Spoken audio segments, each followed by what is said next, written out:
Hello everyone, welcome back to the channel. आज हम बात करने वाले हैं एसएससी सीजीएल 2026। वैसे तो अपना नोटिफिकेशन आज जाना चाहिए था एसएससी गाइडलाइंस के अकॉर्डिंग तो, बट अभी तक नहीं आया, तो हो सकता है अपना एग्ज़ाम थोड़ा डिले हो जाए। वैसे तो अपना एग्ज़ाम मई जून में होना चाहिए था अकॉर्डिंग टू एसएससी, ठीक है। लेकिन अभी तक नोटिफिकेशन नहीं आया, तो मे भी अपना जो एग्ज़ाम है वो डिले हो जाए एंड जून जुलाई या फिर जुलाई अगस्त तक भी चला जाए। तो आपको ऐसे प्रिपेयर नहीं करना कि आपका एग्ज़ाम है वो डिले ही होगा। आपको खुद को प्रिपेयर रखना है कि आपका एग्ज़ाम मई जून में ही होने वाला है। आपको ऐसे ही अपने मॉक देने हैं, रिवीजन करनी है, एनालिसिस करना है अच्छे से एंड एक अच्छे से रिवीजन करनी है, ठीक है। ये सोच के कि आपका एग्ज़ाम मई जून में ही होने वाला है, ठीक है। अब हम बात करते हैं अपनी एक न्यू सीरीज की। तो मैंने एक रिवीजन सीरीज स्टार्ट करने की सोची है। अब मैं इसमें आपको क्या करवाने वाली हूँ, तो मैं आपको करवाऊंगी मैथ की बिल्कुल अच्छे से प्रॉपर रिवीजन, ठीक है। अब हम वो करने वाले कैसे हैं उससे बात करते हैं। तो जैसे अगर आप यूट्यूब पे आपको भरपूर वीडियो मिल जाएगी इस टाइप से कि आपको वन शॉट लेक्चर मिल जाएगा, उसमें आपको हर टाइप के एक लेक्चर मिल जाएगा जिसमें आपको क्वेश्चन से प्रैक्टिस करवाई गई है, ठीक है। हर टाइप के क्वेश्चन है, वन शॉट आपको मिल जाएंगे मोस्टली टीचर्स के। लेकिन मैं उस टाइप से नहीं करवा रही, थोड़ा सा अलग सोचा है मैंने। जब अपना एग्जाम होता है तो उस टाइम पर हम क्या सोचते हैं कि अपने को एक ऐसी वीडियो या फिर अपने को ऐसे नोट्स मिल जाए कि अपने उस चैप्टर के कॉन्सेप्ट वाइज एक अच्छे से रिवीजन हो जाए। तो मैंने उसको सोच के ही ये सीरीज स्टार्ट करने की सोचा है। तो मैं सोच रही हूँ कि मैं आपको, जैसे ये मान लो अपना प्रॉफिट एंड लॉस का चैप्टर है, ठीक है। तो इसके जो कॉन्सेप्ट है, यानी कि इसमें जितने भी रिलेटेड इससे फॉर्मूले हैं, कॉन्सेप्ट जितने भी बनते हैं, इसमें जितने भी टाइप के क्वेश्चन वगैरह बनते हैं, तो मैं उनको कॉन्सेप्ट वाइज करवाऊंगी आपको, ठीक है। जो फॉर्मूले बनते हैं लाइक एसपीसीएम का फॉर्मूला है, जितने भी फॉर्मूले कॉन्सेप्ट है, तो मैं आपको कॉन्सेप्ट फॉर्म में करवाऊंगी, ना कि क्वेश्चन की फॉर्म में। मैं आपको क्वेश्चन प्रैक्टिस नहीं करवाऊंगी, मैं आपको कॉन्सेप्ट समझाऊंगी वे। लाइक अगर इस टाइप से क्वेश्चन बनता है तो उनको कैसे टैकल करना है, आपकी क्या अप्रोच होनी चाहिए किस क्वेश्चन को लेके। तो मैं आपको कॉन्सेप्ट की प्रैक्टिस करवाने वाली हूँ। जैसे अगर आपने नोट्स बना रखे हैं किसी चैप्टर के, जैसे एडवांस मैथ लगा लो आप, ठीक है। एडवांस मैथ के हम नोट्स बना के रखते हैं सभी फॉर्मूले के। तो हम क्या करते हैं, एग्जाम से पहले हम वो सारे फॉर्मूले ऐसे रिवाइज करके जाते हैं फटाफट, हाँ ये हो गए। तो ऐसे ही होता है, बस 5 से 10 मिनट में अपना चैप्टर पूरा रिवाइज हो जाए। तो सेम ऐसे ही मैं आपको अर्थमेटिक एंड एडवांस दोनों के हर एक चैप्टर, जितने भी अपने मैथ में चैप्टर्स हैं, हर टाइप के हर कॉन्सेप्ट सभी रिवाइज करवाने वाली हूँ कॉन्सेप्ट फॉर्म में, ना कि क्वेश्चन फॉर्म में। हम क्वेश्चन की प्रैक्टिस करेंगे बट वो बाद में करेंगे, हम पहले सिर्फ कॉन्सेप्ट पे फोकस करने वाले हैं, ठीक है। एंड आपको ये रिवीजन सीरीज यूज कैसे करनी है अब उस पर बात करते हैं।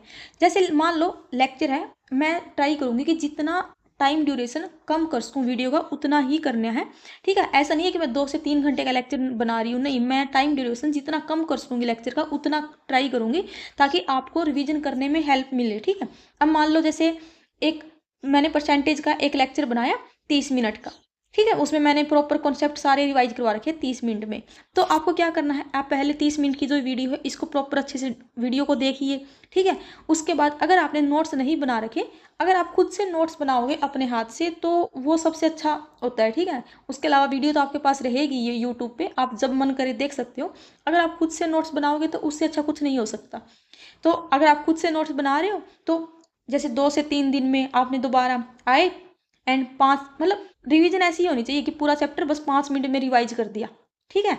तो आप ऐसे रिवाइज कीजिए, या फिर अगर आप खुद से नोट्स नहीं बना रहे तो जो वीडियो है अपनी वो यूट्यूब पर तो रहेगी, क्योंकि यूट्यूब पर ही रहनी है वीडियो। तो आपको क्या करना है, जैसे फर्स्ट टाइम आपने एक बार अच्छे से देख ली थी, उसके बाद में अगली बार आप वीडियो की स्पीड बढ़ाकर देख लीजिए, 1.5x पे देख लीजिए, 2x पे। तो ऐसे एट लीस्ट आप एग्जाम से पहले 4 से 5 बार एक वीडियो को, जो अपनी कॉन्सेप्ट जो ये वीडियो है हर एक टॉपिक की, उसको 4 से 5 बार तो देख लीजिए, जब तक जो हर एक कॉन्सेप्ट आपके माइंड में बैठ ना जाए। तो आप उस वीडियो को देखते रहिए, ठीक है। आपको जो लग रहा है कि हाँ ये वाला कॉन्सेप्ट मैं भूल रहा हूँ, तो उसको अलग से नोट कर लो नोटबुक में कि हाँ ये वाला कॉन्सेप्ट मेरे को याद नहीं रहता, ये तो ये वाला नोट कर लिया, ठीक है। आपको हर एक कॉन्सेप्ट आपके माइंड में बैठ जाना चाहिए। आपको रिवीजन ऐसे ही करनी है। अगर आपने सिलेबस 100% कर रखा है, लेकिन अगर आपकी रिवीजन अच्छी नहीं है, तो जो 100% सिलेबस है ये फिर कोई मैटर नहीं करता। ये भी मैटर तभी करेगा जब आपकी रिवीजन अच्छी है। अब जैसे मैं नोट करती हूँ कई चीज़ें, अब जैसे कई बच्चे रिलेट करेंगे, जैसे अपने मैथ में 25 क्वेश्चन आते हैं परी में, तो क्या होता है कि उनसे सिर्फ 19 से 20 क्वेश्चन ही बन पाते हैं, एंड 4 से जो 5 क्वेश्चन है वो उनसे नहीं बन पाते। ऐसा नहीं है कि उन्होंने सिलेबस नहीं कर रखा या उनको कॉन्सेप्ट नहीं आता। ये 4 से 5 क्वेश्चन क्या होते हैं कि इनमें उन्होंने जो एग्जामिनर है उसने स्टेटमेंट थोड़ी ट्विस्ट करके दे दी, या फिर उनसे क्वेश्चन नहीं बन पाया। एक रीजन होता है कि उनसे क्वेश्चन बन ही नहीं पा रहा, स्टेटमेंट थोड़ी ऐसी ट्विस्ट करके दे दी। एक है कि वो एग्जाम प्रेशर में फॉर्मूला भूल गई उस कॉन्सेप्ट से रिलेटेड, या फिर एग्जाम में उन्होंने 19 से 20 क्वेश्चन है, उनकी प्रैक्टिस अच्छी नहीं थी, उन्होंने इतना टाइम इन क्वेश्चन में लगा दिया कि वो ये 4 से 5 कर ही नहीं पाए, उनके पास टाइम ही नहीं बचा इनको करने के लिए। तो अगर आपको जैसे आज के टाइम में अपना कंपटीशन इतना है कि आपको 25 के 25 क्वेश्चन करने बनते हैं आपके, ठीक है, अपना जितना कंपटीशन है आज के टाइम पे, तो आपका मेन फोकस होना ही चाहिए कि आप 25 के 25 क्वेश्चन कर पाओ एग्जाम में, ठीक है, एंड विद एक्यूरेसी। तो आपको प्रॉपर रिवीजन करनी है, एंड सेकंड प्रैक्टिस, ठीक है।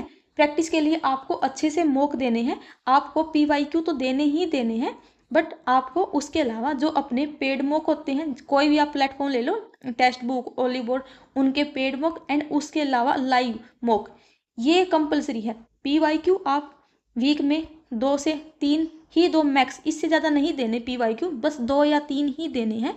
उसके अलावा आपको paid mock and live mock ये आपको ज़रूर देने हैं, ठीक है। अब PYQ तो जैसे अगर आपने मैथ का बैच ले रखा तो आप उधर ऑलरेडी कर चुके हो, क्योंकि जो हर एक टीचर है जब वो मैथ का बैच करवाता है तो वो अपने बैच में PYQ तो इंक्लूड करता ही है, तो आप ये ऑलरेडी कर चुके हो, ठीक है। तो आपको वीक में सिर्फ 2 या 3 ही मैक्स, ये भी मैक्स है, 2 या 3 ही PYQ मॉक देने हैं। उसके अलावा आपको पेड और लाइव मॉक ये जरूर देने हैं आपको, ठीक है। उसके अलावा फिर भी आपको ये है कि मुझे PYQ देने हैं, तो आप पेड एंड लाइव मॉक के साथ में सेक्शनल मॉक दे लो। मैथ का डेली का जैसे 1 या 2 जितना आपके पास टाइम है उसके अकॉर्डिंग 1 या 2 सेक्शनल मॉक लगा लो PYQ का इनके साथ में, ठीक है। लेकिन ये कंपलसरी है, ये आपको देने हैं, इससे आपकी प्रैक्टिस है वो अच्छे लेवल की हो जाएगी, ठीक है। उसके अलावा आप जो भी कर रहे हो, जो चैप्टर कर रहे हो, जिस टीचर से पढ़ रहे हो, अपनी प्रैक्टिस करते रहो। अब मैं आपको पहले हर चैप्टर की प्रॉपर रिवीजन करवाने वाली हूँ, उसके बाद में मैं आपको प्रैक्टिस भी करवाऊंगी। अब मैं प्रैक्टिस कैसे करवाऊंगी, जैसे अब अपनी एक मॉक टेस्ट सीरीज भी चल रही है, मैं आपको जो लाइव मॉक होते हैं अपने उनका सॉल्यूशन करवाती हूँ, एंड इसके साथ साथ आपको क्या मिलेगा, हर चैप्टर की रिवीजन सीरीज मिलेगी, ठीक है, हर चैप्टर की रिवीजन प्रॉपर नोट्स वगैरह मिलेंगे आपको, ठीक है। एंड उसके अलावा आपको प्रैक्टिस, अब प्रैक्टिस कैसे, जैसे अपने जो हार्ड क्वेश्चन होते हैं लाइक 2 से 3% बच्चे कर पाते हैं, 10 से 15% जो भी होता है, ठीक है। तो जो ये इस टाइप वाले क्वेश्चन है, ये वाले क्वेश्चन मैं इनकी एक शॉर्ट वीडियो बनाऊंगी, जैसे हर एक वीडियो में 4 से 5 क्वेश्चन, ठीक है, ये 4 से 5 क्वेश्चन डाल दिए मैंने, या फिर मैंने एक जैसे अपनी 1 मिनट का शॉर्ट्स होता है उसमें डाल दिया। तो मैं आपको ऐसे क्वेश्चन की प्रैक्टिस करवाने वाली हूँ। जब अपनी ये सीरीज खत्म हो जाएगी रिवीजन सीरीज, उसके बाद में मैं हो सकता है कि आपको मॉक भी करवा दूँ, 5 से 10 मॉक भी करवा दूंगी मैं आपको, ताकि आपकी जो हमने कॉन्सेप्ट ये जितने भी समझे हैं उनको दोबारा हम क्वेश्चन की फॉर्म में रिवाइज कर लें, ठीक है। तो मैं चाहती हूँ मेरी साइड से मैं आपको मैथ की प्रॉपर अच्छे से रिवीजन करवाऊँ, ताकि आप मैथ में अपना बेस्ट परफॉर्म करके आए। एंड इसके अलावा अभी अपना चैनल काफ़ी छोटा है, इतने लोग हैं नहीं, तो जिन लोगों तक ये वीडियो पहुंच रही है तो चैनल को सपोर्ट कीजिए। सो मिलते हैं फिर नेक्स्ट वीडियो में, एंड आई थिंक कल या फिर आज आपको टेक्स्ट बुक सॉल्यूशन वीडियो भी जो अपना लाइव मॉक 9 हुआ था वो भी मिल जाएगा। So thank you, bye bye, take care.